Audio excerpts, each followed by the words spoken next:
My name is Ryad Khodabocus. I'm the head of Luton Council of Faiths. So what I do on a daily basis is working with communities, engaging them on various projects that helps to bring people together. And bringing people together means also connecting with nature. So when we talk about the ecology, we talk about the ecology of humans as well, in terms of its diversity, as much as connecting with the diversity of nature. So in regard to the Chalk Hills, we've been running a project quite a while ago called the Faith Woodlands Communities. The idea was to get especially faith communities engaged into the woodlands and learning more about nature, and then coming back, so maybe go a little bit outside Luton, explore Bedfordshire a little bit, and then come back within their own area and see how they can engage and use their space, and see how they can even enhance those green spaces. So that's what we've been doing. And since then, there's been an evolution of that. Now we can see that a lot of our projects has been taken by the locals themselves, which we see as something empowering. Because if you look at, for example, post-COVID, we used to do peace gardens. So post-COVID, we have had massive peace garden across Luton. So with following the death of those who passed away, and then we've been planting one tree for each person. So all of that has seeped into the communities. Now we have projects around Luton in Bloom. We have guided walks that people go and visit those countrysides, etc. So it's been quite a lot that's been more in terms of empowering communities and taking those projects further. And we are very pleased with that. In terms of legacy, I would say that the Peace Garden, post-COVID, which has been quite a big project with 850 trees, I think, have been planted. So we would see that as a legacy that people have taken from the initial work that we've been doing, because we were asked to be part of it as a key partner to help them to nurture these projects. Some of the trees have been planted here in Hightown. So yeah, this is one, I would say, of those legacies that we've seen. So our partners are our faith communities mainly, but again, we work with everybody, so yeah. The Peace Garden, as I said, it started with the following when we got what we call the green light to start living normally after COVID, but also we lost about 850 people.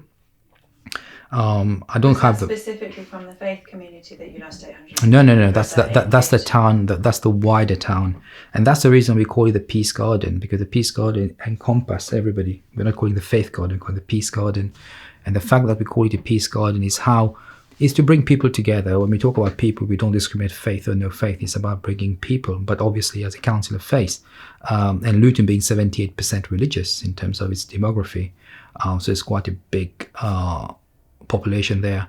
So it's about getting people together. That one of the ways of in our own grief and loss, we wanted to bring hope, and that hope was planting a tree for one life, or for a tree for a life. That's what was done at that time. So that's how the project was conceived, and then it went for the next 3 years to be able to plant all these 850 trees, which is now we're in the maintenance part of it. It's been maintenance as well throughout the 3 years, but that's carrying on. But it's more on what communities can do to be able to engage more into those projects.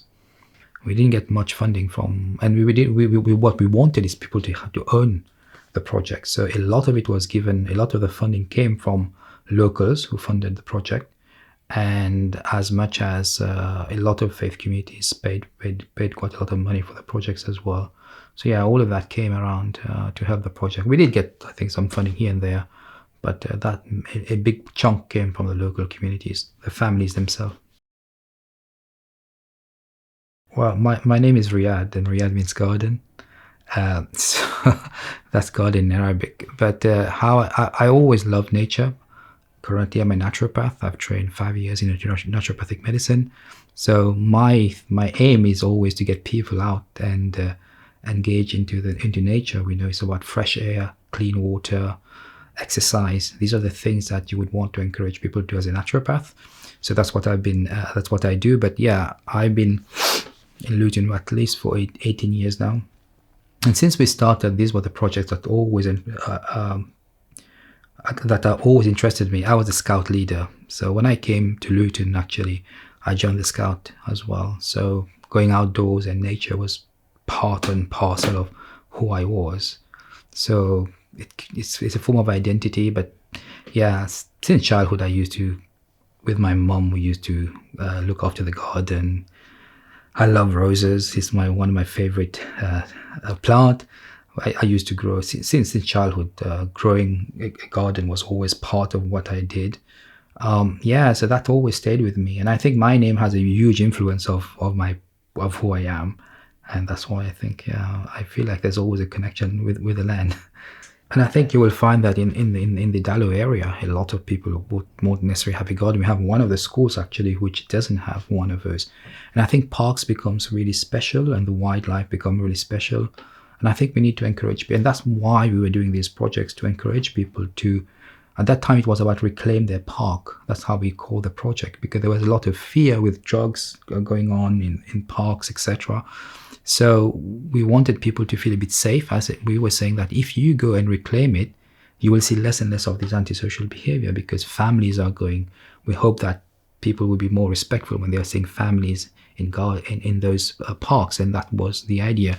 But also it was also to educate people. I think education is a big part of it, but education with a consciousness. It's not just cramming information, and how I can be part of that environment and how I can influence and volunteer actually.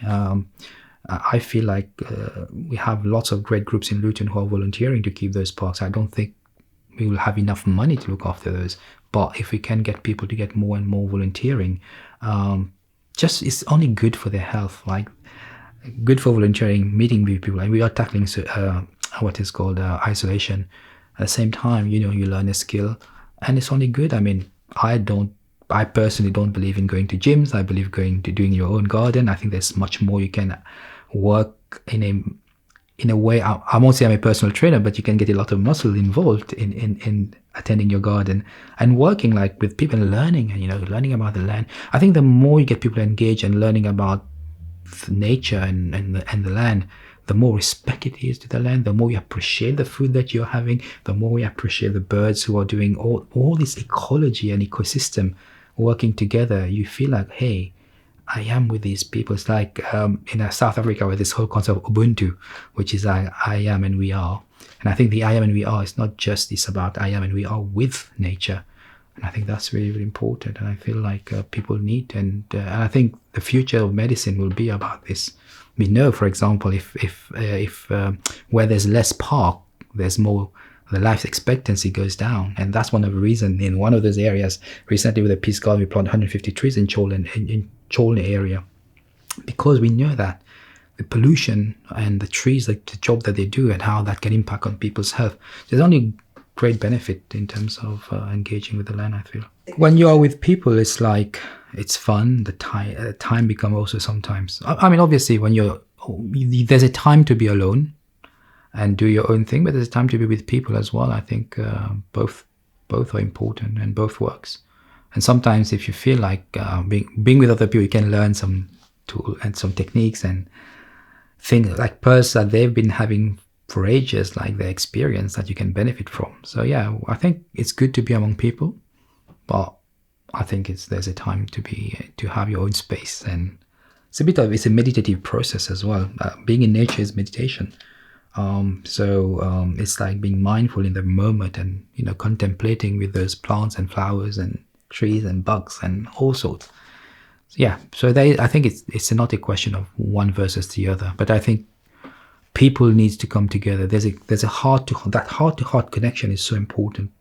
That heart-to-heart engagement, that heart space of coming together, because we know that scientifically from the work of heart math in what they're doing, we know that the heart is sending signals all over the place, and when people are coming together in a state we call coherence, or we call community cohesion here, so it elevates people, and it helps even with the brain. So these are all very important piece of work. In Luton, I would say for me, Warden Hill is probably the closest to me. That's where I would go, and just, if you're not going towards the A6, I forgot the name now, but yeah, that sort of area, there's quite a lot of, I think I would say even Warden Hill is somehow breathtaking to a certain extent. I would say it's quite beautiful there. So I would say definitely Warden Hill. I like the what is it called? The kites. And I will attribute that to, I remember walking with, I forgot his name now, he passed away recently. He was a photographer. When we were doing these projects, he would show me the kites and he would say to me like, oh, these were introduced from Spain to England because we've lost quite a lot and now they are doing really well. And you can see like those, when we're doing some bird watching, you could see like those beautiful kites. And for me, seeing those kites, this majestic bird coming. And last time I saw one of them coming towards my garden and like a bird of prey and trying to attack another bird. And it was quite fascinating to see that. So yeah, but I just love birds as well. The bees, I think I love them. And when I see them, the way the bumblebees in the garden and buzzing around and trying to, and it reminds you of life. I always say that there's many things that we don't like in life, but I always say that, or